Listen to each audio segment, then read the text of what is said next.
Pimpinan, Assalamualaikum warahmatullahi wabarakatuh. Waalaikumsalam. Yang kita hormati Ketua DPRD, terus dari TAPD Pak Azmi Rijal, Pak Ismail dan OPD ya, TAPD yang hadir, dan juga kawan-kawan anggota DPRD.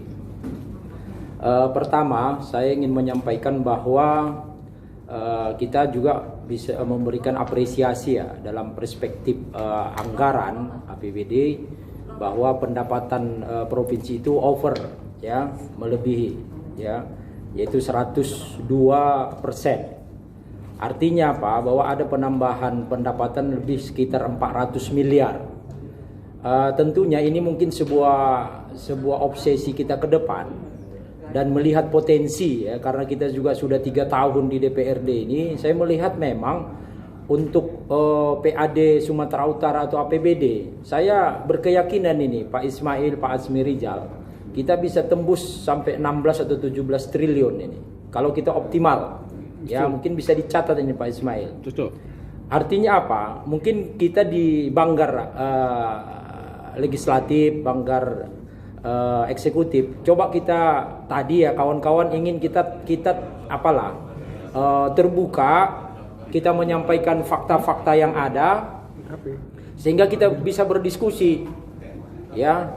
Jadi kalau tahun 2021 saja kita bisa 400 miliar, saya yakin apakah dari PKB, dari pajak kendaraan bermotor dan seterusnya, belum lagi yang lain-lain kalau kita coba lihat ya, atau dari anggaran pembiayaan ke BUMD kita 210 miliar, itu apa efeknya ke kita gitu. Dividennya itu berapa sebenarnya?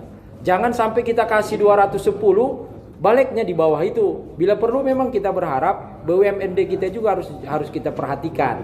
Seperti itu. Itu sebagai pengantar. Yang kedua, saya ingin coba masuk Pak Ismail karena kita membahas triwulan terakhir. Pertama, dalam realisasi belanja di belanja tidak terduga, saya melihat bahwa ini terlalu rendah realisasinya. Dari 21 miliar yang dianggarkan itu hanya 805 juta. Jadi 3,8%. Ini data yang kita baca ya. Ini di halaman berapa, nggak ada halamannya. Pokoknya di realisasi tentang belanja tidak terduga. Sementara kita melihat Sumatera Utara kan termasuk daerah rawan darurat, korban. Apakah tidak optimal kita memberikan bantuan? Kalaupun gubernur tidak bisa memberikan bantuan, kita DPRD, ketua DPRD siap ini memberikan bantuan. Ya ketua? Siap. Dan ini ada efeknya, bukan efek dekat, efek jangka panjang juga 2024. Artinya kita berharap, mungkin inilah bagian dari sumber silva itu. Kan 20 miliar tidak terpakai dalam hal ini. Kalau kita coba teliti lagi secara mendalam Pak Ismail, saya lihat Pak Ismail lebih cerdas sebenarnya kalau angka-angka ini kan. Itu satu. Yang kedua yang saya catat Pak Ismail dan TAPD, yaitu di belanja modal tanah. Ini juga di bawah 50%. Ditargetkan 62 miliar, di sini hanya terrealisasi 29 miliar. 47%. Terus kalau kita ke bawah lagi, belanja modal gedung dan bangunan itu tidak sampai 80%. Dan ini besar karena jumlahnya juga besar, 214 miliar yang terrealisasi 169. Nah, itu mungkin sebagai telaah kita lah ke depan, menjadi sebuah bagian dari evaluasi kita.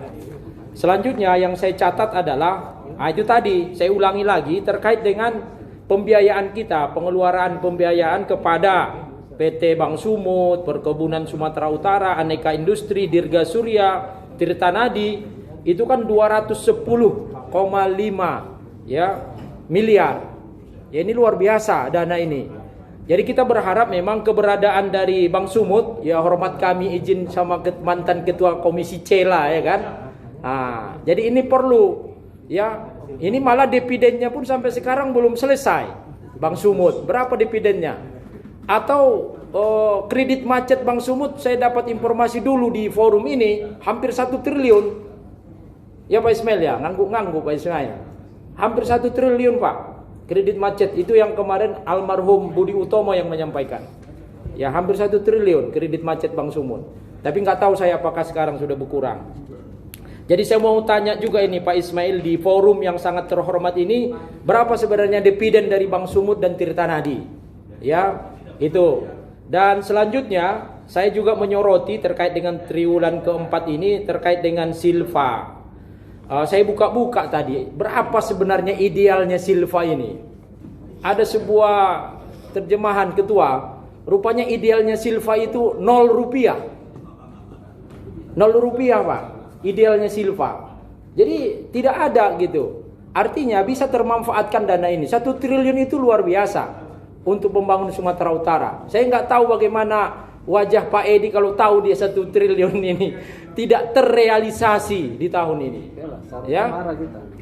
Jadi oleh karena itu ini menjadi sebuah catatan kita.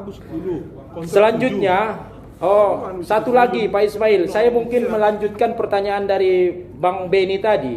Di mana aja pos-pos Silva ini? Tadi kan kalau di kas dikatakan kas daerah ini mana aja? Kas yang mana? OPD mana yang tidak terrealisasi kan? Harus jelas juga.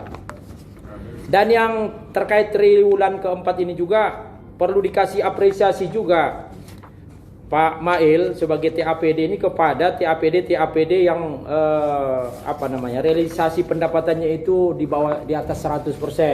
Ada 10 OPD saya lihat ini. Misalnya yang tertinggi itu asrama rumah sakit haji. Itu sampai 150% target realisasi pendapatannya, ya. Jadi perlu juga diapresiasi apakah dalam bentuk ke depan ditambah anggarannya ya atau yang lain supaya ini menjadi sebuah pemicu lah ya dalam rangka optimalisasi anggaran kita. Mungkin itu yang bisa saya sampaikan pada kesempatan ini. Kalau terkait dengan anggaran triwulan pertama, kita berharap kalau saya baca sekilas saja persentase serapan anggaran triwulan pertama itu masih di bawah 2020, masih di bawah 2021. Ya Pak Ismail ya, kalau saya lihat rata-ratanya, kalau bisa di triwulan 3 bulan pertama ini lebih indah lah, lebih baik kalau bisa dia sama atau di atas dari realisasi triwulan di tahun yang lewat. Mungkin itu saja, dan ini semua karena kecintaan kita sama Sumatera Utara ini Ketua. Kalau bukan setetes tinta tak akan kugubah sebaik puisi. Kalau bukan karena cinta gak mungkin hadir kita di ruangan ini. Ya. Makan durian bersama kekasih cukup sekian dan terima kasih. Assalamualaikum warahmatullahi wabarakatuh. Mau mancing Pak Ismail ini keluar pantunnya. Pak Roni tadi